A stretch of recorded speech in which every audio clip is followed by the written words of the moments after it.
Hello everyone, welcome to the Y.MGMT MBA. So in our previous class we have completed microeconomics and macroeconomics. आज की class में हम लोग पढ़ेंगे top down approach and bottom up approach को हम continue करते हैं, इसको स्टार्ट करते हैं. Let's move forward. तो अगर हम बात करें टॉप डाउन अप्रोच की, तो टॉप डाउन अप्रोच क्या होता है? अब टॉप डाउन से ही जैसे आप नाम से ये चीज़ समझते हैं कि टॉप डाउन मतलब ऊपर से नीचे कोई चीज़ आ रही है. तो इस अप्रोच में बेसिकली जो सबसे पहला इन्वॉल्वमेंट होता है वो टॉप लेवल मैनेजमेंट्स का इन्वॉल्वमेंट होता है. उसके बाद क्या होता है, जो टॉप लेवल मैनेजमेंट जो भी डिसीजन लेती है, जो भी वो बनाती है, उसको क्या किया जाता है, फर्दर जो उनकी जो एक हैराकी होती है, जो top level, middle level, lower level, इस लेवल के अपने नीचे वाले हैराकी के साथ वो भेजती है. नीचे फ्लो होता है उस जो भी वो डिसीजन लेती है उसका. वैसे ही अगर हम लोग बॉटम डाउन अप्रोच का एक छोटा-सा अगर मीनिंग हम लोग समझें, तो बॉटम डाउन का मतलब क्या होता है? बॉटम अप का मतलब क्या होता है? बॉटम से ऊपर जाना, मतलब नीचे से ऊपर जाना. तो यहाँ पे क्या होता है? यहाँ पे डेमोक्रेटिक स्टाइल अपनाया जाता है. डेमोक्रेटिक का मतलब क्या होता है? जैसे आपने पढ़ा होगा डेमोक्रेटिक लीडरशिप, जहाँ पे हर इंसान के पास अथॉरिटी रहती है डिसीजन लेने की. तो बेसिक मीनिंग इसका ये है. अब मैं आपको पूरा ये कॉन्सेप्ट एक्सप्लेन करती हूँ. सो the top down approach is a strategy in which the decision making process occur at the highest level. जैसा कि मैंने आपको बताया कि टॉप डाउन अप्रोच में क्या होता है, जो भी स्ट्रैटेजी होता है एक ऐसी स्ट्रैटेजी है जहाँ पर डिसीजन मेकिंग जो प्रोसेस पूरा होता है, डिसीजन जो भी लिया जाता है वो एक हाईएस्ट लेवल मतलब टॉप लेवल पे लिया जाता है. एंड देन उसके बाद उसको रेस्ट ऑफ द टीम, जो भी टीम होती है उनके अंडर में जो रहती है, उसको कम्युनिकेट किया जाता है. A team or project manager make decision. Manager gather knowledge, analyze it and draw actionable conclusion. यहाँ पे क्या होता है कि टीम या फिर प्रोजेक्ट मैनेजर जो होते हैं, प्रोजेक्ट के जो हेड होते हैं, जो उनको मैनेज कर रहे होते हैं, वो डिसीजन लेते हैं. मैनेजर्स क्या करते हैं? गैदर करते हैं नॉलेज. नॉलेज जो भी हमें जानकारी चाहिए होती है उससे लेने के लिए, जो भी डिसीजन उनको लेना होता है, डिसीजन लेने के लिए कुछ फैक्ट्स चाहिए होती है, कुछ फिगर्स चाहिए होती है, उस सब की जो जानकारी उनको लेनी होती है, उसको एनालाइज करते हैं. उसके बाद उसके लिए एक एक्शनेबल कंक्लूजन का मतलब क्या होता है? मतलब एक्शनेबल का मतलब जो चीज़ किया जा सके, जो चीज़ परफॉर्मेबल हो, परफॉर्म किया जा सके, उसको कंक्लूजन उसका लिया जाता है. Then they then develop processes that are communicated to and implemented by the rest of the team. उसके बाद जो भी प्रोसेस होता है वो प्रोसेस को डेवलप करते हैं, जो भी करना है आगे. And then communicated and to implemented by the rest of the team. सबसे पहले आप जैसे समझे कि हाईएस्ट लेवल पे सारी चीज़ें डिसाइड की. मैनेजर्स ने जो भी नॉलेज चाहिए थी, जो भी फैक्ट्स एंड फिगर्स उनको चाहिए था डिसीजन लेने के लिए, उसको लिया, उसको कलेक्ट किया, उसको एनालाइज किया. देन उसके बाद उसको एक कंक्लूजन बनाया. अब क्या किया जाएगा, जो हमारी लोअर लेवल है, जो हमारी बाकी टीम मेंबर्स जो हमारे अंडर में काम करेंगे, उनको हम लोग ये चीज़ें बताएंगे, कम्युनिकेट करेंगे, so that they can implement it, ताकि वो इम्प्लीमेंट कर सकें. ठीक. और इस स्टाइल को हम लोग ऑटोक्रेटिक लीडरशिप भी बोलते हैं. अब जैसा कि अगर मैं आपको बताऊं तो 3 तरह के लीडरशिप होते हैं. ऑटोक्रेटिक होता है, एक लेसफेयर का होता है एंड एक डेमोक्रेटिक होता है. सो अगर मैं आपको ये बताऊँ तो यहाँ ये स्टाइल को हम लोग कमांड एंड कंट्रोल स्टाइल भी कह सकते हैं. कमांड एंड कंट्रोल स्टाइल और ऑटोक्रेटिक लीडरशिप के बारे में अगर मैं बताऊँ तो यहाँ पे जो डिसीजन लेने की जो पावर होती है वो टॉप लेवल के पास ही बस होती है. जैसे कि हम लोग अगर हम लोग बताएं, डेमोक्रेटिक में क्या होती है? डेमोक्रेटिक में सबको मिलता है, सबके पास अपॉर्चुनिटी होती है, सब इक्वली उनके पास है हक डिसीजन लेने का. एंड तीसरा मैंने आपको बताया कि एक लेसफेयर एक स्टाइल होता है लीडरशिप का, जिसको इसमें क्या किया जाता है, डेलीगेशन होती है, अथॉरिटी को डेलीगेट किया जाता है. डेलीगेट करने का मतलब क्या कि जो अथॉरिटी मेरे पास है, मैंने क्या किया, अपने अंडर में जो मेरे लोग जो हैं, जो मेरे टीम मेंबर्स, मैंने उनको ये अथॉरिटी दे दी कि हाँ, जो भी पेपर्स आएंगे मेरे बदले आप साइन कर देना. तो ये डेलीगेशन होता है. ऑटोक्रेटिक में जो पूरी लीडरशिप, पूरी जो डिसीजन लेने की जो पावर होती है वो टॉप के पास होती है. डेमोक्रेटिक में सबके पास इक्वली सब ले सकते हैं. और लेसफेयर में क्या होता है, यहाँ पर डेलीगेशन होता है, डेलीगेशन ऑफ अथॉरिटी यहाँ पर रहता है. So if we move forward, यहाँ पे मैंने आपको एक टॉपिक दिया, how the top down approach work. Top down approach कैसे वर्क करता है. सो when approaching a project from the top down, higher level decision maker start with a big picture goal. अब जैसे कि टॉप डाउन अप्रोच से अगर काम किया जाता है तो यहाँ पे हायर लेवल डिसीजन मेकर क्या करते हैं, जो भी हायर लेवल के जो लोग होते हैं वो स्टार्ट करते हैं अपने गोल डिसाइड करने से, अपने गोल्स एंड अपने अपने ऑब्जेक्टिव वो डिसाइड करते हैं. Determine what action different group and individual will need to take in order to reach that goal. अब ये बात है कि सबसे पहले तो हमने क्या किया, अपना गोल डिसाइड कर लिया, देन हमको वो गोल को फुलफिल करना है, कंप्लीट करना है. तो ये गोल को किस तरीके से फुलफिल किया जाएगा, इसके लिए वो डिफरेंट ग्रुप्स एंड इंडिविजुअल को वो बनाते हैं कि कौन किस ग्रुप में होगा, कौन इंडिविजुअल क्या काम करेगा. तो ये सब चीज़ें उनको बताई जाती हैं. उसके बाद once an action plan has been created, एक बार एक्शन प्लान क्रिएट हो गया मतलब कि हम समझ गए, बता दिया गया कि किसको क्या क्या चीज़ करना है. Decision maker communicate it to the rest of the team to be implemented. Decision maker क्या करते हैं, जो भी उनकी टीम रहती है उनको वो जो भी डिसीजन होता है वो इम्प्लीमेंट करने के लिए कहते हैं। जैसा कि मैं अगर आपको बताऊँ उसमें हमने पूरे में क्या पढ़ा, सबसे पहले गोल्स डिसाइड होती हैं। टॉप लेवल मैनेजमेंट ने गोल डिसाइड किया कि हमें एक्चुअली में करना क्या है। उसके बाद वो करेगा कौन, कौन करेगा ये डिसाइड होता है। देन उसके बाद ये डिसाइड होता है कि हाँ, उसके बाद उस चीज़ को इम्प्लीमेंट किया जाता है। करने के बाद उसको इम्प्लीमेंट किया जाएगा उस कि लोग उसको करना स्टार्ट कर दें, ताकि हमारा गोल्स है, हमारे जो ऑब्जेक्टिव्स है वो फुलफ़िल हो। फॉर एन एग्ज़ाम्पल यहाँ पे मैंने आपको 2 बताया है ये कि एक आईबीएम कंपनी है और न्यूयॉर्क टाइम्स है, जो एक न्यूयॉर्क का एक न्यूज़पेपर का नाम है। यहाँ पर ये टॉप डाउन अप्रोच को फ़ॉलो किया जाता है। एक्सेट्रा ऐसी बहुत सारी कंपनीज़ हैं, जहाँ पे बहुत सारी क्या मैक्सिमम ऐसी कंपनीज़ होती है, जहाँ पे टॉप डाउन अप्रोच को फ़ॉलो किया जाता है। So if you move forward, तो यहाँ पे मैंने एक आपको दिया है advantages of top down approach. तो advantages of top down approach में मैंने पहला पॉइंट लिखा है ग्रेटर क्लियरिटी। तो यहाँ पे क्लियर क्या चीज़ रहता है, जैसे कि यहाँ पे मैंने आपको बताया कि टॉप डाउन जो जो टॉप लेवल मैनेजमेंट्स होती हैं वो हमारे क्या करती हैं, जो भी डिसीजन लेने होते हैं वो ले लेती हैं। तो यहाँ पे कोई कन्फ्यूज़न नहीं रहता लोअर लेवल मैनेजमेंट पे कि उनको क्या करना है क्या नहीं करना है, किसी भी तरीके का कोई कन्फ्यूज़न नहीं होता है। वहाँ पे सब कुछ क्लियर रहता है कि उनको क्या करना है, क्योंकि उनको जो जो भी उनको अथॉरिटी दी जाती है वो स्पेसिफाई कर दिया जाता है कि आपको यही करना है। So the top down approach result in a clear, well organized processes that leave little room for confusion, because all the decisions are made in one place and all communication flow in one direction. अब top down approach में मैंने क्या लिखा है, यहाँ पे हर सब कुछ क्या होता है, क्लैरिटी बहुत अच्छी रहती है, हर चीज़ वेल ऑर्गेनाइज रहता है। वेल ऑर्गेनाइज एक प्रोसेस है, क्योंकि यहाँ पे top level, middle level, lower level, इनके जो हायरार्किकल जो फ्लो है इनका, ये एक डायरेक्शन में जा रहा है। यहाँ पे कोई कन्फ्यूजन नहीं है और जो भी डिसीजंस लेने होते हैं वो एक जगह पे ही लिए जाते हैं।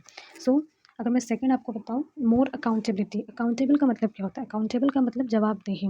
आप किसको, आपको जैसे मैंने कोई काम दिया कि आपको ये काम करना है, आपको वो काम कंप्लीट करने के बाद मुझे ही इन्फॉर्म करना पड़ेगा, मुझे बताना पड़ेगा, उस काम की प्रोग्रेस रिपोर्ट मुझे आपको देनी पड़ेगी, आप मुझे देंगे। तो अकाउंटेबल का मतलब क्या होता है कि जो जवाबदेही होता है, मैंने आपको काम दिया, अब आपकी रिस्पॉन्सिबिलिटी है कि उसका प्रोग्रेस रिपोर्ट आप मुझे टाइम टू टाइम देते रहें। तो व्हेन प्रॉब्लम्स और efficiencies do occur, the top down management approach make it easy to track them to their source. अब यहाँ पे क्या होता है कि कोई भी प्रॉब्लम्स, कोई भी इफिशिएंसीज, इनएफिशिएंसीज अगर हैं, कोई भी किसी भी तरीके की कोई भी दिक्कतें अगर आ रही हैं, तो यहाँ पे टॉप लेवल, टॉप डाउन जो लेवल मैनेजमेंट जो होती है, ऊपर की जो मैनेजमेंट्स होती हैं, जो टॉप लेवल के जो लोग होते हैं, टॉप डाउन मैनेजमेंट में क्या आसान होता है, ये आसान होता है कि उन लूपहोल्स को, उन इनएफिशिएंसीज को ईज़िली ट्रैक किया जा सकता है, क्योंकि पूरा कंट्रोल उन्हीं के हाथ में रहता है, टॉप लेवल मैनेजमेंट के हाथ में रहता है। So let's move forward. So the third point मैंने आप यहाँ पे डाला है क्विकर इम्प्लीमेंटेशन। अब क्विकर इम्प्लीमेंटेशन का मतलब क्या है, जैसा कि मैंने आपको बताया कि पूरे डिसीजंस, हर तरीके के डिसीजंस जो होते हैं वो टॉप लेवल मैनेजमेंट ले लेती है। तो यहाँ पे बस इम्प्लीमेंट करना होता है हमें लोअर लेवल पे, बस इम्प्लीमेंट करना होता है, उनको सारे उनके काम बता दिए गए, उनको उनका जो भी उनको अथॉरिटी देनी है, जो भी रिस्पॉन्सिबिलिटीज़ उनको देनी है लोअर लेवल पे, हमने सब कुछ दे दिया। तो ये क्या होती है, अब उनको पता है कि हमें जो भी डायरेक्शन दिया गया है काम का, हमें उसी डायरेक्शन में काम करना है। इसी वजह से यहाँ पे इम्प्लीमेंटेशन जो होता है काम का, बहुत ईजिली हो जाता है। Since the decision-making process take place at just one level of management, they can be finalized, distributed and implemented much more quickly. जैसा कि मैंने आपको बताया कि यहाँ पे सब कुछ पहले से ही हो जाता है, तो इसी वजह से यहाँ पे इम्प्लीमेंटेशन कर पाना बहुत आसान हो जाता है, बहुत जल्दी हो जाता है। यहाँ पे मैंने आपको एक चार्ट भी दिया है, इस चार्ट में लिखा है वाइड स्प्रेड फ़ैमिलियरिटी। यहाँ पे जो भी मतलब डिसीजन लिया जाता है, वो डिसीजन सब लोग उससे फ़ैमिलियर होते हैं, क्योंकि सबको पता है कि टॉप लेवल मैनेजमेंट ही ये डिसीजन बनाएँगे और उनको उसको फ़ॉलो करना रहेगा। क्लियर कम्युनिकेशन क्लियर होता है, प्रॉब्लम्स ईज़िली लोकेट हो जाते हैं, क्योंकि सारी जो अथॉरिटी होती है सब ऊपर ही रहती है, सब ऊपर वाले लेवल्स पे रहती है। और इम्प्लीमेंटेशन भी फास्टर हो जाता है, क्योंकि कोई कन्फ्यूज़न नहीं होता है। So let's move forward. अगर मैं आपको disadvantages of top down approach अगर एक्सप्लेन करूँ, तो कुछ डिसएडवांटेजेस यहाँ पे हैं। So the first one is a more of a strain on leadership. अब इसमें क्या होता है कि अब ज़ाहिर सी बात है कि जब पूरी रिस्पॉन्सिबिलिटी टॉप लेवल मैनेजमेंट के ऊपर है, उनके पास लीडरशिप की पूरा अधिकार है, उनका डिसीजन लेने का, तो यहाँ पे जो भी रिस्पॉन्सिबिलिटीज़ होती है वो सिर्फ टॉप लेवल मैनेजमेंट वालों को फॉलो करनी होती है, डिसीजंस लेने होती है। इसी वजह से पूरा स्ट्रेन वहीं पर होता है, पूरा जो दिमाग पर जो जोर देना है सब वहीं पर होता है। Since all decisions are made at the top, a mismatch project management higher can have a better impact on the success of a team. अब जाहिर सी बात है कि सारे जो डिसीजंस होते हैं वो टॉप लेवल मैनेजमेंट बनाती है। इसी वजह से अगर प्रोजेक्ट मैनेजमेंट कुछ भी मिसमैच होता है, तो टीम के सक्सेस पे बहुत ज़्यादा उसका असर पड़ सकता है। अगर हम सेकंड देखें, लेस क्रिएटिविटी का मतलब क्या हुआ, यहाँ पे मैं आपको अगर एक्सप्लेन कर दूँ, जब सारे डिसीजन लेने की अथॉरिटी टॉप लेवल मैनेजमेंट के ऊपर होती है, तो जो भी लोअर लेवल पे लोग हैं वो अपनी क्रिएटिविटी को शो नहीं कर पाएंगे, नहीं कर सकते। यहाँ पे बहुत कम अपॉर्चुनिटीज़ मिलती है, क्योंकि यहाँ पे कोलैबोरेशंस नहीं होते हैं लोगों के। लोअर लेवल के कोलैबोरेशन नहीं होते हैं। So the top down approach allow fewer opportunities for creative collaboration, less interdepartmental collaboration में also eliminate fresh perspective and stifle innovation। अगर यहाँ पे कोलैबोरेशन ना हो पाने की वजह से जो अलग-अलग डिपार्टमेंट्स के बीच में जो कोलैबोरेट अगर नहीं होंगे, अगर वो सब इन्वॉल्व नहीं होंगे डिसीजन मेकिंग में, तो यहाँ पे फ्रेश पर्सपेक्टिव नहीं मिलेगा किसी का भी। जो फ्रेश आइडियाज़ होते हैं किसी के, ज़रूरी नहीं है कि आइडियाज़ टॉप लेवल मैनेजमेंट के ही दिमाग में आइडियाज़, तो किसी के भी माइंड में आ सकता है। तो वहाँ पे फ्रेश पर्सपेक्टिव किसी का नहीं आएगा और जो भी नए-नए इनोवेशन होंगे, वो इनोवेशन भी रुक जाएँगे, नहीं होंगे। क्योंकि अगर माइंड की बात करें तो आइडिया तो कोई भी दे सकता है, लेकिन यहाँ पे अथॉरिटी ही नहीं दी जाती है कि जो लोअर लेवल के लोग हैं, जो डिफरेंट जो डिपार्टमेंट्स के लोग हैं, वो इन्वॉल्व हो डिसीजन मेकिंग में। So the third is team disengagement. So team disengagement यहाँ पे क्यों होता है? When all decision are made at the top, the rest of the team might feel that their feedback and opinions are not valued. अब जाहिर सी बात है, जब हर एक डिसीजन छोटी से लेकर बड़ी डिसीजन तक टॉप लेवल मैनेजमेंट ने अगर ले लिया, तो जो भी तो यहाँ पे जो लोअर लेवल पे जो लोग होते हैं, उनको ऐसा लगता है कि जो उनके फीडबैक्स हैं, जो उनकी ओपिनियंस हैं, उनको वैल्यू नहीं दिया जाएगा, नहीं किया जाएगा, क्योंकि इनकी इन्वॉल्वमेंट होती ही नहीं है उसमें। सो यहाँ पे मैंने कुछ डिसएडवांटेजेस, यहाँ पे एक चार्ट मैंने लगाया है इसका। तो देखिए, तो पुअर लीडरशिप इम्पैक्ट। हाँ, अगर लीडरशिप क्वालिटी किसी के अंदर बहुत पुअर है, बट वो टॉप लेवल मैनेजमेंट में अगर बैठा है, ऐसे कई बार ऐसा हो सकता है, जैसे नेपोटिज्म की वजह से होता है, तो अगर बैठा है तो वहाँ पे पुअर लीडरशिप है, तो वो कहीं ना कहीं डिसीजन लेने पे इम्पैक्ट जरूर डालेगा। Less room for creativity, chances बहुत कम होते हैं क्रिएटिविटी अपने शो करने के वहाँ, क्योंकि यहाँ पे बाकी के लोग, इसमें जो नीचे के लेवल पे लोग होते हैं, वो इन्वॉल्व ही नहीं हो सकते हैं, तो वो अपनी क्रिएटिविटी भी नहीं शो कर सकते। टीम की डिसएंगेजमेंट होती है। अब जैसे टीम डिसएंगेजमेंट मैंने आपको बताया है कि जो भी फीडबैक देंगे, जो भी ओपिनियन देंगे, या फिर जो भी अपनी कोई आइडिया भी दे रहे हैं, तो उसकी कोई वैल्यू नहीं होगी। Low proximity to decision maker. Decision maker का क्यों लो प्रॉक्सिमिटी, क्यों क्लोजनेस कम होता है? क्लोजनेस कम इस वजह से होता है क्योंकि टॉप लेवल मैनेजमेंट पर डिसीजंस बन गए, अब उसको फ्लो करा दिया जाएगा नीचे। तो यहाँ पे जो क्लोजनेस होता है टॉप का एंड लोअर का, वो बहुत दूर होता है, ज़्यादा क्लोजनेस नहीं होता है। नाउ जो सेकंड हमारा अप्रोच था, वो एक बॉटम अप अप्रोच है। बॉटम अप अप्रोच में जैसा कि मैंने बताया कि यहाँ पे जो फ्लो होता है, वो बॉटम से ऊपर होता है, मतलब नीचे से ऊपर होता है। तो यहाँ पे बेसिकली होता क्या है, the bottom up approach is a newer and more flexible than the more formal top down strategy. अब जैसे कि मैंने आपको ये बताया कि ये ज़्यादा फ्लेक्सिबल होता है ऑर्गेनाइजेशन में। क्यों फ्लेक्सिबल होता है? क्योंकि यहाँ पे डिसीजन लेने की जो अथॉरिटी होती है, वो लोअर लेवल के पास भी कहीं ना कहीं होती है। और ये न्यूअर भी होता है, न्यू भी है, मतलब नया भी अप्रोच है ये। अब जैसे कि मैंने यहाँ पे आपको एक एग्जांपल यहाँ पे कोट किया है, हाइब्रिड ओकेआरएस। अब हाइब्रिड का मतलब क्या होता है? हाइब्रिड ओकेआरएस का मतलब, ओकेआरएस मतलब O for objective and KRs मतलब की रिजल्ट्स। यहाँ पे ये बताया गया है कि जो ब्रॉडर ऑब्जेक्टिव्स जो होते हैं, वो सेट किए जाते हैं कंपनी के लेवल पे सेट किए जाते हैं, बट उसके जो की रिजल्ट्स होते हैं, वो लोअर लेवल पे वो टीम सेट करती है।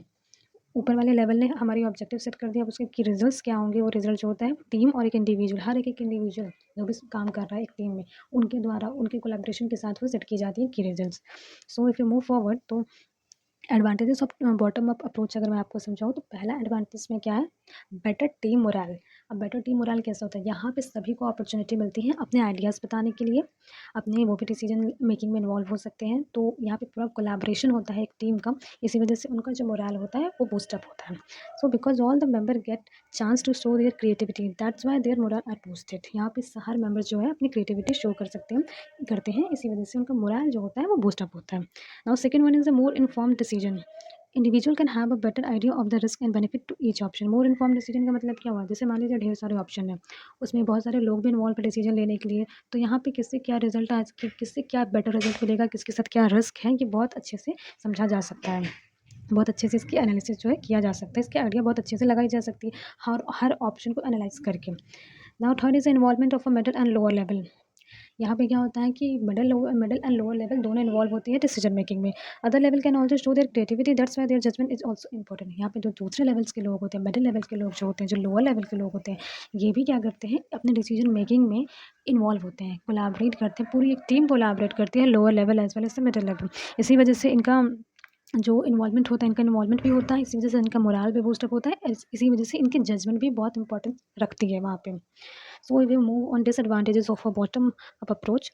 तो फर्स्ट डिसएडवांटेज है रिड्यूस मोमेंटम। सो मोमेंटम का मतलब क्या हुआ? When everyone is in a group is invited to collaborate, it can be harder to arrive at a decision, as a result process can slow down. अब जाहिर सी बात है कि जब सारे लोग इन्वॉल्व होंगे डिसीजन लेने में, तो हर इंसान का आइडिया अलग अलग होगा, तो हर इंसान जब आइडिया अलग अलग देगा, हर इंसान का ओपिनियन अलग अलग होगा, तो किसी एक डिसीजन पे पहुंचना बहुत मुश्किल होगा, वहाँ पे कन्फ्यूजन होगी, क्लैशेस करेंगे, सबके जो माइंडसेट क्लैश करेंगे, सबके आइडियाज़ क्लैश करेंगे, तो ये होता है। Now second is a lack of high level insight. Processes design from the bottom up can suffer from blind spot that result from a lack of access to insight from upper management. अब जाहिर सी बात है कि जो process bottom के lower level के साथ जो प्रोसेस वो डिज़ाइन करते हैं, जो वो डिसीजन लेते हैं, उससे क्या होता है, उसमें कुछ भी ब्लाइंड स्पॉट्स हो सकते हैं। ब्लाइंड स्पॉट्स कुछ भी लूप होल्स यहाँ पे हो सकते हैं। क्यों? क्योंकि यहाँ पे अपर मैनेजमेंट का जो कंट्रोल होता है वो नहीं होता है। यहाँ पे हर तरीके से अपर मैनेजमेंट का कंट्रोल पहले नहीं होता है, क्योंकि इनकी स्टार्टिंग ही बॉटम से होती है। इसी वजह से अपर लेवल मैनेजमेंट का यहाँ कंट्रोल नहीं होता है। सो यहाँ पे मैंने आपको पूरा कवर करा दिया है।